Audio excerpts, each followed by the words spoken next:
ஸ்ரீ சாயிநாத ஸ்தவனமஞ்சரி.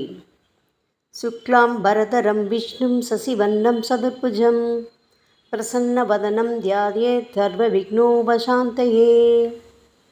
ஸ்ரீ கணேசாய நமக.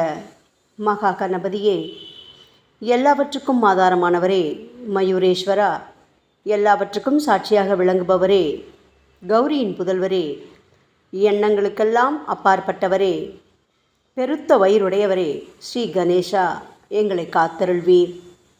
நீ எல்லா பூதகணங்களுக்கும் முதல்வன், தலைவன். எனவே கணேசன் என அழைக்கப்படுகின்றீர்கள்.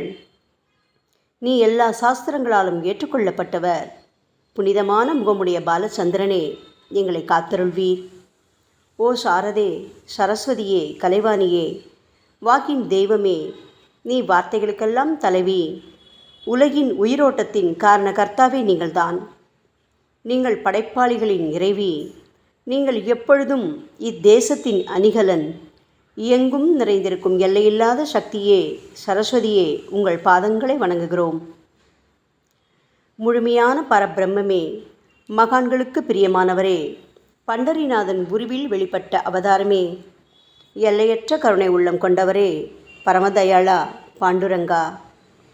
பொம்மலாட்டக்காரன் தன் கையில் உள்ள கயிற்றால் பொம்மைகளை ஆட்டுவிப்பது போல் பிரபஞ்சம் எங்கும் நிறைந்து நின்று உலகை ஆட்டுவிக்கும் ஒரு பொம்மலாட்டக்காரர் நீங்கள். உங்கள் மெய்ப்பொருளை உய்த்துணர அறிவியல் ஏடுகளும் புனித நூல்களும் இன்னமும் முயன்று கொண்டுதான் இருக்கின்றன. மெத்த படித்தவர்களுக்கோ நீங்கள் வெளிப்பட்டதே இல்லை.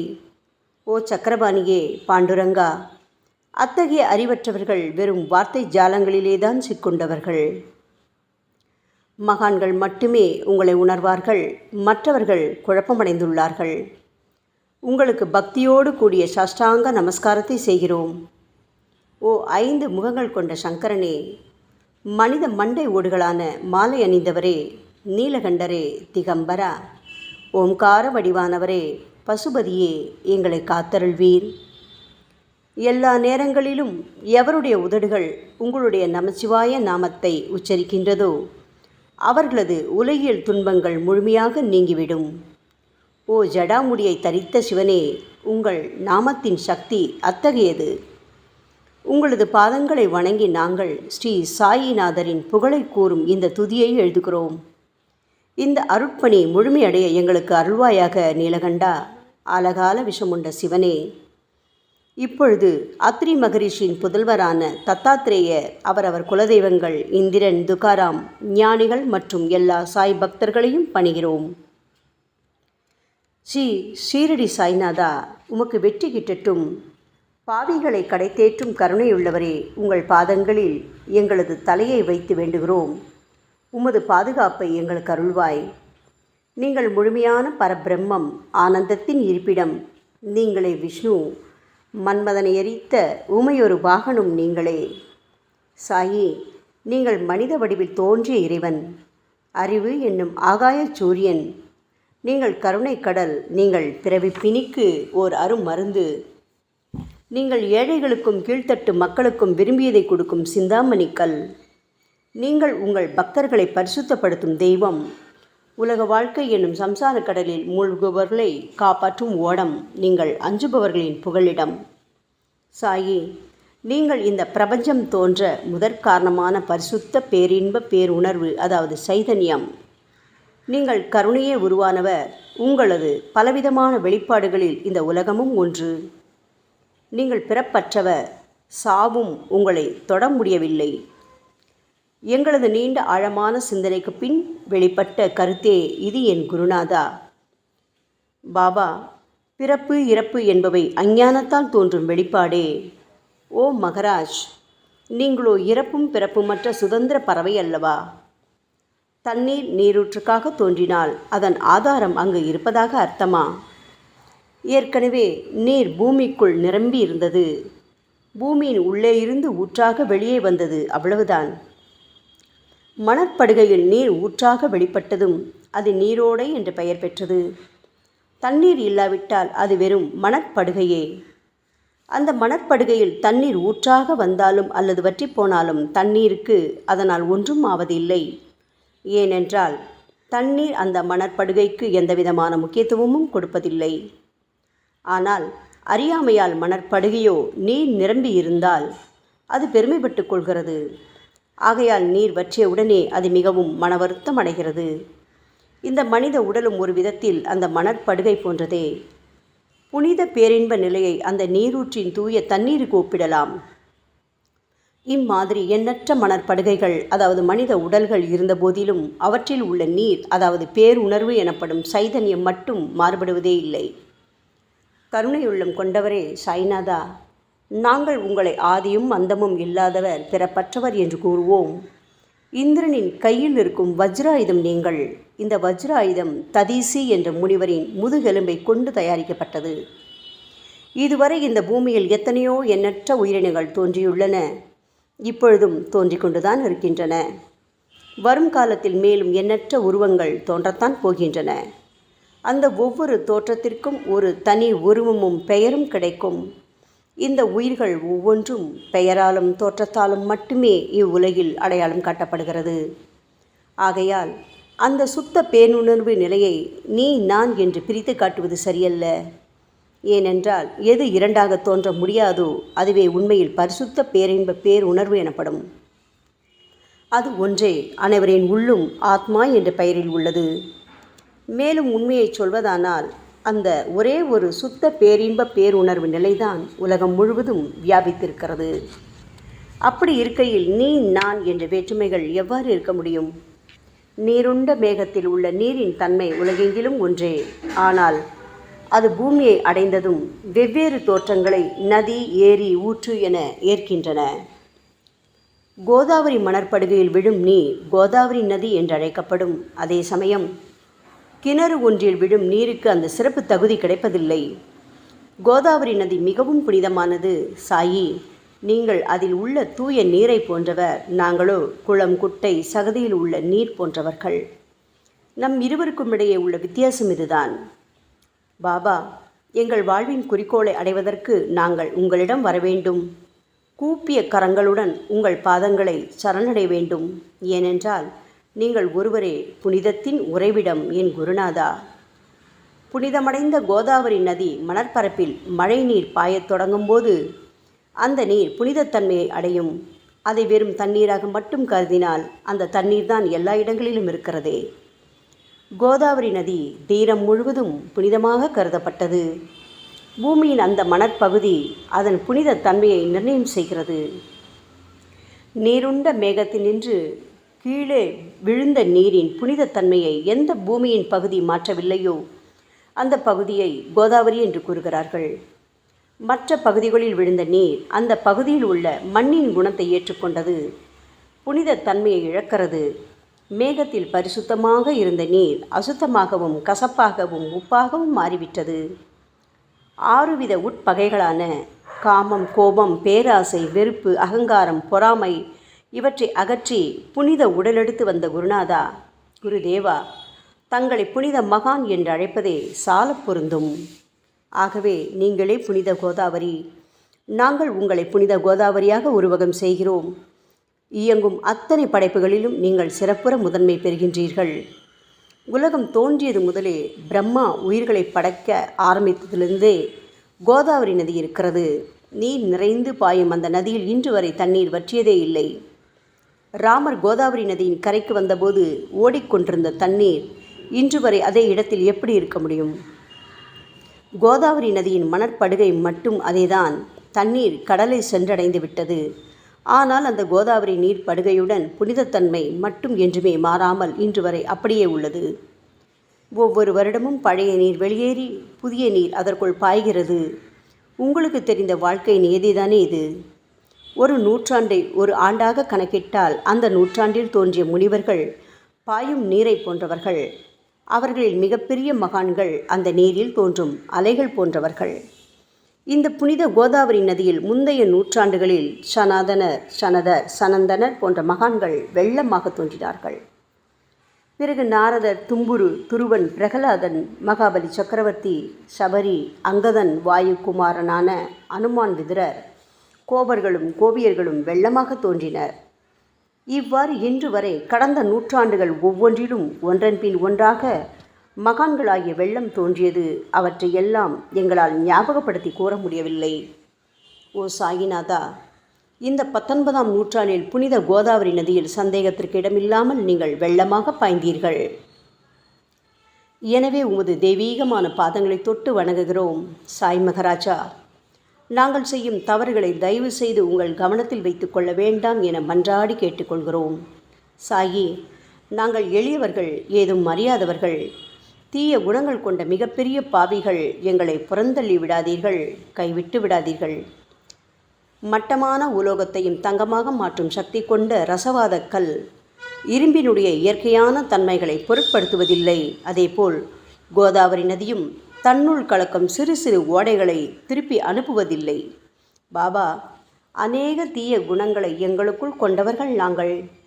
உங்களது கருணை மிகுந்த பார்வையால் தயவு செய்து அவற்றை சடுதியில் அழித்து விடுங்கள். இது மட்டுமே தான் உங்கள் அடிமைகளான எங்களது வேண்டுகோள். ரசவாத கல்லின் தொடர்பு ஏற்பட்டும் இரும்பின் இயற்கை தன்மைகள் அழிக்கப்படாவிட்டால் சாயிநாதா, அது ரசவாத கல்லின் பெருமைக்கு இழுக்கல்லவா? பாபா, எங்களை பாவியாகவே இருக்கும்படி விட்டுவிடாதீர்கள். தங்களை குறைவாக மதிப்பிட்டு கொள்ளாதீர்கள். நீங்கள் ரசவாத கல், நாங்கள் இரும்பு. எங்களுக்கு ஏற்படும் இழிவுகள் தங்களுக்கு ஏற்படும் இழிவுகள் அல்லவா? சாயிநாதா, குழந்தைகள் தவறுகள் செய்து கொண்டேதான் இருக்கிறது. ஆனால் அதற்காக தாயார் என்றுமே கோபமடைவதில்லை. இதை தயவு செய்து தாங்கள் நினைவில் வைத்து கொண்டு எங்களுக்கு உங்கள் அருளாசிகளை தாருங்கள். ஓ சத்குரு சாய்நாதா, நீங்கள் எனது கற்பக விருட்சம், சம்சார கடலை கடக்க உதவும் கப்பல். சந்தேகத்திற்கு இடமின்றி நீங்கள் ஒருவர் மட்டுமே எங்களை கடைதேற்ற முடியும். சாயி, நீங்களே எங்களுக்கு காமதேனுவாகிய பசு. நீங்கள் சிந்தாமணி கல், ஞானவானில் சூரியனும் நீங்களே. நீங்கள் நற்பண்புகளின் சுரங்கம், ஸ்வர்க்கத்திற்கு ஏறிச் செல்லவதும் ஏனியும் நீங்களே அல்லவா எங்களது குருநாதா?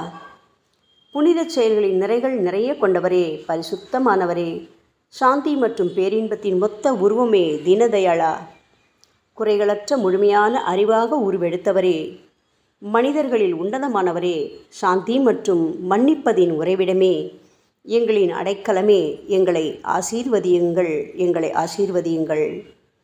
கலியுகம் ஆரம்பித்தவுடன் மகாவிஷ்ணுவால் உலகம் உய்ய அனுப்பப்பட்ட 9 நாதர்களில் ஒருவனான சத்குரு மச்சீந்திரநாதரும் நீங்களே. பரமேஸ்வரன் நெற்றிக்கண்ணை திறந்தவுடன் அந்த அக்னியில் தோன்றிய மகாத்மா ஜாலந்தரும் நீங்களே.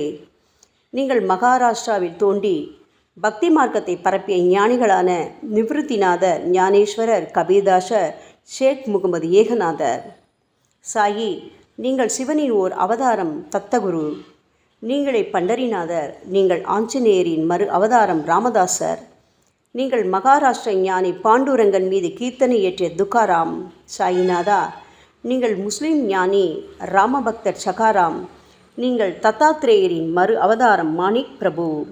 பாபா, உங்களது அவதார தோற்றம் மற்றும் உங்களுடைய எண்ணற்ற தன்மை புரிந்து கொள்ள எங்களுக்கு உண்மையில் கடினமாக இருக்கிறது. உங்களது ஜாதி குலம் பற்றிய எதையும் நீங்கள் எவருக்கும் வெளிப்படுத்தியதில்லை. சாயி, சிலர் உங்களை முஸ்லீம் என்கிறார்கள், சிலரோ உங்களை பிராமணர் என்கிறார்கள். கிருஷ்ண பரமாத்மாவை போன்று எண்ணற்ற தெய்வீக லீலைகளை செய்வதெல்லாம் உங்களுக்கு ஒரு விளையாட்டல்லவா? ஸ்ரீ கிருஷ்ண பரமாத்மாவை பார்த்து பல்வேறு மக்கள் பலவிதமான பெயர்களிட்டு அவரை அழைத்தனர். சிலர் அவரை யதுகுலத்தின் அணிகலன் என்றார்கள். சிலர் அவரை மாடுகள் மேய்க்கும் இடையன் என்றும் அழைத்தனர். தாயான யசோதை அவரை பச்சிளம் குழந்தை என்றாள். கிருஷ்ணரின் மாமனாகிய கம்சன் அவரை உயிரை குடிக்கும் மகா காலன் என்றான். அர்ஜுனன் அவரை எங்கும் நீக்கமர நிறைந்துள்ளவர் என்றான். அவ்வாறே சாய்நாதா, ஒவ்வொரு மனிதனின் மனநிலைக்கு ஏற்ப அவரவர் எண்ணங்களுக்கு ஏற்ப உங்களுக்கு பெயர்களை சூட்டி மகிழ்ந்தார்கள். மசூதி, நீங்கள் வாழும் இருப்பிடம். உங்கள் காதுகள் இந்து மத வழக்கப்படி குத்தப்படவில்லை. அதேபோல் பாத்தியா ஓதுவதை பார்த்து நீங்கள் முஸ்லிம் என்று கூறுவது பொருத்தமானதே. சாய்நாதா, நீங்கள் துனி மூலம் அக்னியை வழிபடுவதை பார்த்து நீங்கள் ஒரு இந்து என்று முடிவு செய்யப்பட்டது. பாபா, இந்த வெளிப்புற வித்தியாசங்களை வீண் விவாதம் செய்யும் எண்ணம் கொண்டவர்களே விரும்புவார்கள். உண்மையான ஞானத்தில் ஆர்வம் கொண்டவர்கள் இந்த வெளிப்புற வேறுபாடுகளுக்கு முக்கியத்துவம் தரமாட்டார்கள். சாயி, நீங்களோ பிரம்மத்தின் நிலையில் இருக்கின்றீர்கள். ஜாதி குலம் போன்றவை உங்களுக்கு முக்கியமில்லை. நீங்கள் எல்லோருக்கும் மேலான உயர்ந்த குருவாகவும் இந்த பிரபஞ்சத்தை படைத்தவராகவும் இருக்கின்றீர்கள். முஸ்லிம் இந்துக்களிடையே பகைமையுணர்வு ஏற்பட்டதால் அவர்களுக்கிடையே இணக்கமான உறவையும் ஒற்றுமையையும் ஏற்படுத்துவதற்காகவே அல்லவா நீங்கள் மசூதியில் அமர்ந்து அக்னி வழிபாட்டை நடத்தி உங்கள் லீலைகளை பக்தர்களுக்கு காட்டினீர்கள். நீங்கள் ஜாதி மதங்களுக்கு அப்பாற்பட்டவர். நீங்கள் பிரம்மமே, நீங்கள்தானே சாயி.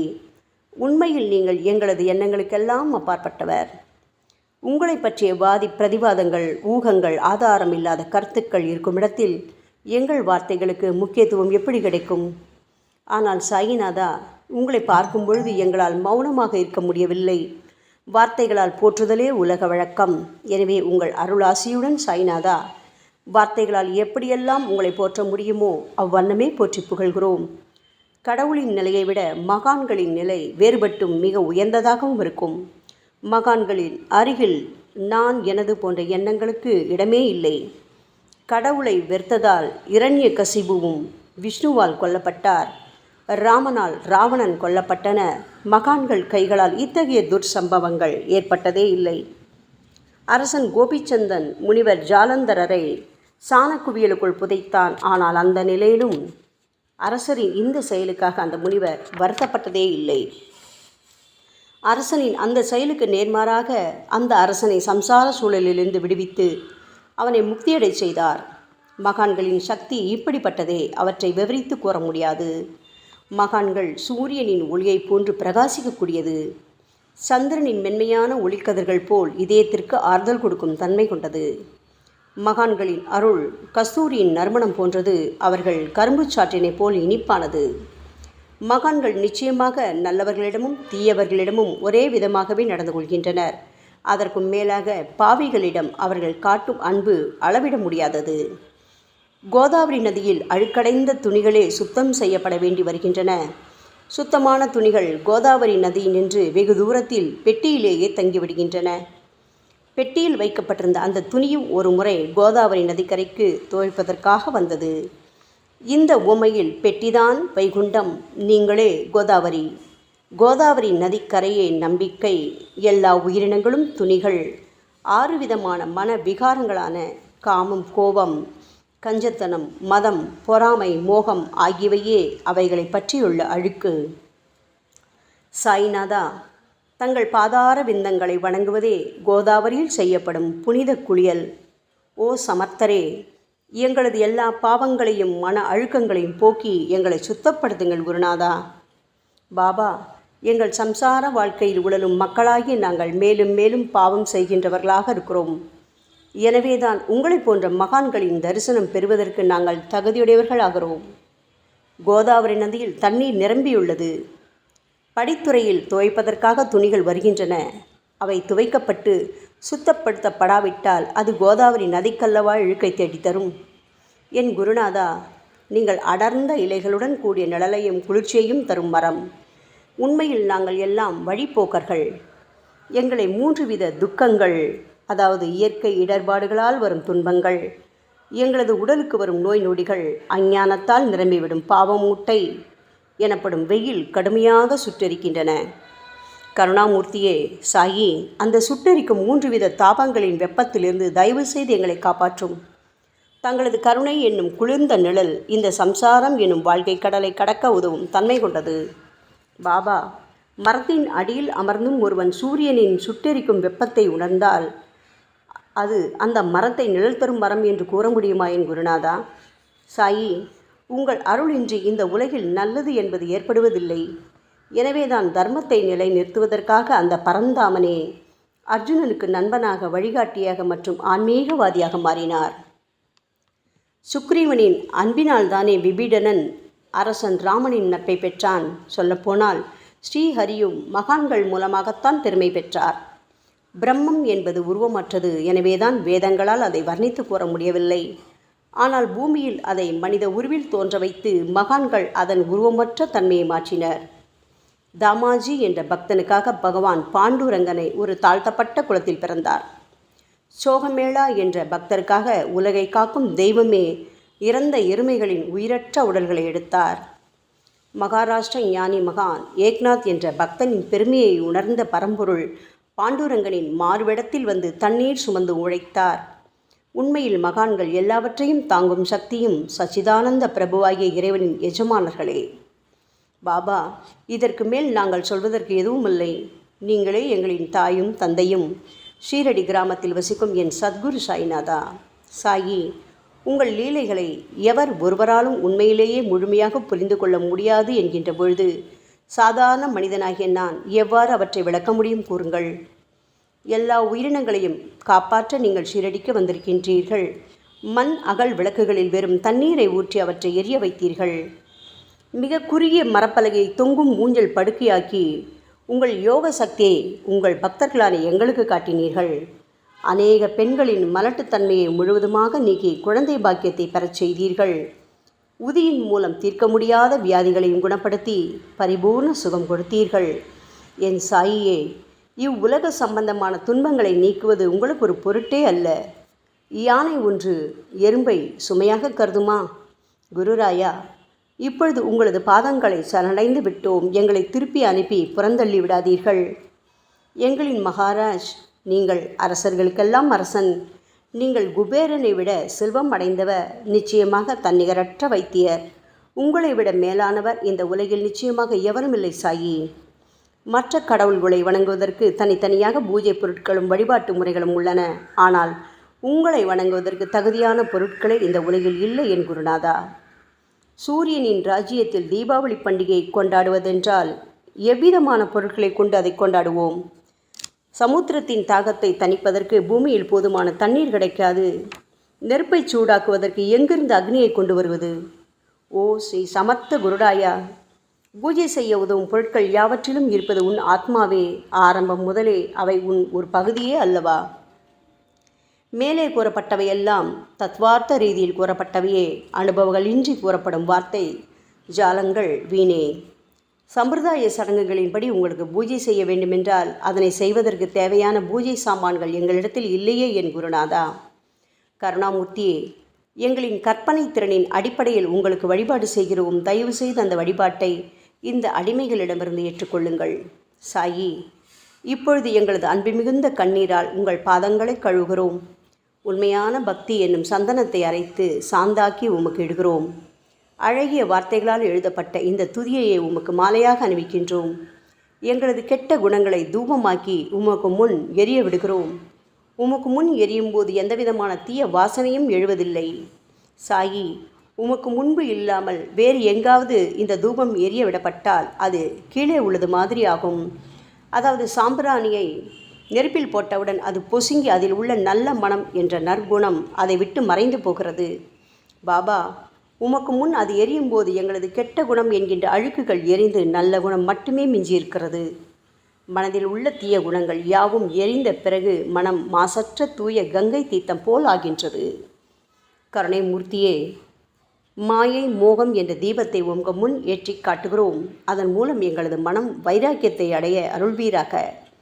பரிசுத்தமான நம்பிக்கை என்ற சிம்மாசனத்தை நீங்கள் என்னுள் அமர்வதற்கு ஆசனமாக உமக்கு தருகிறோம்.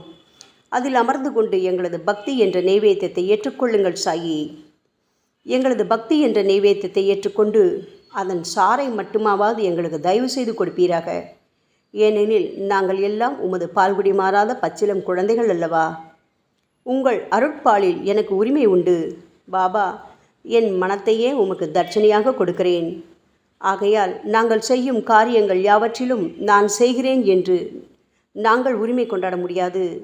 ஏனென்றால் நினைக்கும் மனதைத்தான் உமக்கு அர்ப்பணித்து விட்டோமே சாயி. இப்பொழுது பணிவுடன் கூடிய பிரார்த்தனையோடு உங்கள் பாதங்களில் சாஷ்டாங்க நமஸ்காரம் செய்கிறோம். ஓ தெய்வீக சாய்நாதா, தயவு செய்து நீங்கள் அதை ஏற்றுக்கொள்ளுங்கள். 8 பிரார்த்தனைகள். சாய்நாதா, சாந்தமான மனம் உடையவரே, அறிவின் சிகரமே, அன்புள்ளம் கொண்டவரே, கருணை கடலே, உண்மையின் உறைவிடமே, மாயை என்னும் இருளை அகற்றுபவரே, ஜாதி மதங்களுக்கு அப்பாற்பட்ட துறவியே, எங்களின் புரிந்து கொள்ளும் திறமைக்கும் அப்பாற்பட்டவரே, அன்பின் இருப்பிடமே, ஷீரடிநாதா, எங்களை காப்பாற்றும், எங்களை காப்பாற்றும். ஞான சூரியனே, ஞானத்தை அளிப்பவரே, எல்லாவித நல்ல செயல்களையும் செய்பவரே, பக்தர்களின் மனங்களில் ஒளிரும் பரமஹம்சரே, தங்களை சரணடைந்தவர்களை காப்பவரே, சாயி, படைக்கும் தொழில் புரியும் பிரம்மாவே நீங்கள், காக்கும் கடவுள் விஷ்ணுவே நீங்கள். 3 உலகங்களையும் கடைசி லயமடையச் செய்யும் ருத்ரனுமான சிவனும் நீங்களே. பாபா, நீங்கள் இல்லாத இடமே இந்த பூமியில் ஏது? எல்லாம் அறிந்த இறைவன் நீங்கள். எங்கள் அனைவரின் இதயங்களிலும் வசிப்பவரும் நீங்கள்தானே சாயி. என் குருநாதா, எங்களது எல்லா குற்றங்களையும் மன்னிக்க வேண்டும் என வேண்டி கேட்டுக்கொள்கிறோம். அலை அலைகளாக வரும் சந்தேகங்களையும் மன மயக்கங்களையும் போக்குவீராக. சாயிநாதா, நீங்கள் பசு, நான் புதிதாக பிறந்த இளங்கன்று, நீங்கள் சந்திரன், நாங்கள் சந்திரகாந்தக்கள்.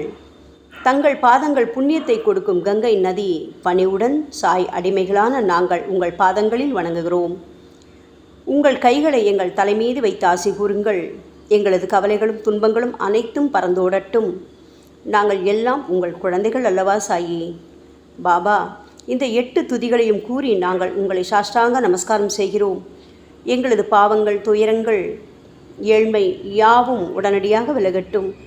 சாயிநாதா, நாங்கள் உங்களது பாத கமலங்களையே எங்களது உயிர் மூச்சாக கொண்ட உங்களது அன்பு குழந்தைகள். தயவு செய்து எங்கள் மீது கடுமை காட்டாதீர்கள்.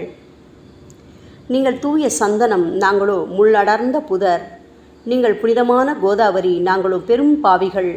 ஓ குருநாதா, உங்கள் தரிசனம் கிடைத்த பிறகும் எங்களிடம் உள்ள கெட்ட குணங்கள் என்ற அழுக்கு எங்கள் மனதிலேயே தங்கி இருக்குமானால் உங்களை சந்தனம் எப்படி என்று கூறுவார்கள்? கஸ்தூரியின் அருகாமையினால்தான் மண்ணும் மலரின் தொடர்பினால்தான் நாரும் மனம் பெறுகிறது. மகான்களும் அப்படிப்பட்டவர்களே. அவர்களுடன் தொடர்புடைய எந்த பொருளும் மிகவும் உயர்வாக மதிக்கப்படுகிறது. சிவபெருமானின் விபூதி, நந்தி ஆகியவற்றை ஏற்றுக்கொண்டதால் 8 திக்குகளிலும் அந்த பொருட்கள் புகழ் பெறுகின்றன. இடையர்களை மகிழ்விப்பதற்காக யமுனை நதிக்கரையில் உள்ள பிருந்தாவனத்தில் உலகிற்கெல்லாம் இறைவனான கிருஷ்ண பரமாத்மா ஊரியடி என்ற விளையாட்டை விளையாடினான். அனைவராலும் அது ஏற்றுக்கொள்ளப்பட்டது. ஆகவே நாங்கள் பாவிகளான போதிலும் உங்கள் சேவையில் ஈடுபட்டுள்ளோம். ஓ குருநாதரே, எங்களது நிலைமையை பற்றி மனதில் தயவு செய்து எண்ணிப்பாரும். ஓ சாயிநாதா கருணாமூர்த்தியே, இந்த லௌகீக உலகிலோ அல்லது ஆன்மீக வழியிலோ எந்த விஷயங்களெல்லாம் எங்களுக்கு சந்தோஷத்தை கொடுக்கும் என எங்களது மனம் சந்தேகமில்லாமல் நம்புகின்றதோ அவற்றையெல்லாம் நீங்கள் எங்களுக்கு அளித்தருள வேண்டும் சாயி. உங்களது கருணையால் இந்த மாதிரி செய்துவிடுங்கள் சாயி. எங்களது மனத்தை அடக்கி விடுங்கள். சமுத்திரங்கள் எல்லாம் தித்திப்பாக மாறினால் பிறகு அவை உப்பு கரிக்குமே என்ற பயம் தோன்றாதே. பாபா, சமுத்திரத்தை தித்திப்பாக்கும் சக்தி உங்களுக்கு உண்டு. ஆகையால் தான் எங்களது இந்த வேண்டுகோள். தயவு செய்து இந்த வேண்டுகோளை நிறைவேற்றுங்கள் சாயி. எங்களிடம் என்னென்ன குறைகள் உண்டோ அவை அனைத்தும் உங்களுடையதே. ஆத்ம ஞானம் பெற்றவர்களில் முதலிடத்தில் உள்ள உங்களிடம் குறை என்பதை பொருந்தாதே. சரணாகத வச்சலா, இப்பொழுது இதற்கு மேலும் நான் ஏன் அதிகம் பேச வேண்டும்? நீங்கள் மட்டும்தானே எங்களது ஒரே அடைக்கலம். தாயின் இடுப்பில் உள்ள குழந்தை இயல்பாகவே பயமற்று இருக்கும் அல்லவா? மகாராஜா, இந்த துதியை எவரவர்களெல்லாம் அன்புடனும் ஆத்மார்த்தமாகவும் படிக்கின்றார்களோ அவர்கள் ஒவ்வொருவரின் ஆசைகளை தயவு செய்து நிறைவேற்றி கொடுங்கள் சாயி. இந்த துதியை படிப்பவர்களின் 3 வித தாபங்களையும், இயற்கையின் இடர்பாடுகளில் வரும் துன்பங்கள், நமது உடலுக்கு வரும் நோய் நொடிகள், அஞ்ஞானத்தால் நிரம்பிவிடும் பாவம் மூட்டை ஓராண்டிற்குள் விலகிவிடும் என்பதே இந்த துதிக்கு உங்களது ஆசையாக என்றென்றும் நிரந்தரமாக இருக்க வேண்டும் பாபா.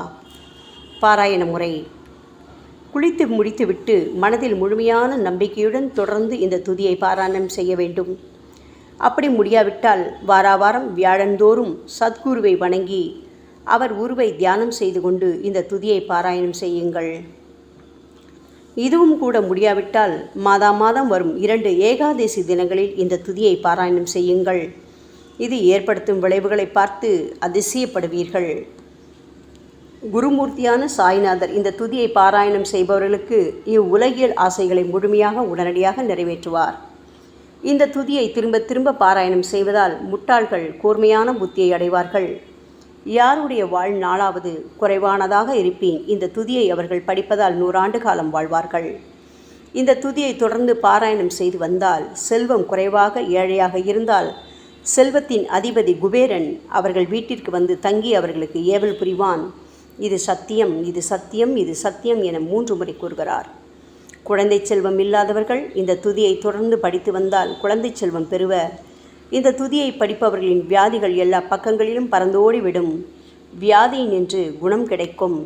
இந்த துதியை திரும்ப படித்தால் பயம் மற்றும் கவலை மறைந்து போகும். மதிப்பும் மரியாதையும் கிடைக்கும். அழிவற்ற பிரம்மத்தை உணர்வார்கள். பிரம்ம ஞானம் கிட்டும். அறிவுடையோரே, இந்த துதியின் மீது உங்கள் இதயங்களில் முழுமையான நம்பிக்கை வையுங்கள். சந்தேகங்கள், நம்பிக்கையின்மை, தவறான எண்ணங்கள் ஆகியவற்றுக்கு கொஞ்சம் கூட மனத்தில் இடம் கொடுக்காதீர்கள். ஷீரடிக்கு புனித பயணம் மேற்கொள்ளுங்கள். பாபாவின் தாமரை பாதங்களை மனதில் இருத்துங்கள். அவர் அனாதைகளின் உறவினர், பக்தர்களின் விருப்பங்களை நிறைவேற்றும் கற்பகத்தரு, கேட்டதை கொடுக்கும் கலியுக தெய்வம். பாபாவால் உணர்வூட்டப்பட்டு இந்த துதியை நான் இயற்றினேன். இல்லாவிட்டால் எந்த விதமான முக்கியத்துவமும் இல்லாத என்னால் இந்த துதியை எவ்வாறு எழுத முடியும்? ஆங்கில ஆண்டு 1918 புரட்டாசி மாதம் வளர்பிறையில் விநாயக சதுர்த்தி அன்று சூரிய உதயத்துக்கு முன் இந்த பாமாலை நிறைவு செய்யப்பட்டது. புனிதம் வாய்ந்த நர்மதா நதிக்கரையில் இந்தூருக்கு அருகிலுள்ள ஊரான மகேஸ்வர கஷேத்திரத்தில் ஸ்ரீ அகல்யா தேவியின் சந்நிதியில் சாயிநாதரை போற்றி பாடும் இந்த சவண மஞ்சரி நிறைவடைந்துள்ளது. மகேஸ்வரம் என்ற புனித தலத்தில் இந்த துதி நிறைவடைந்தது.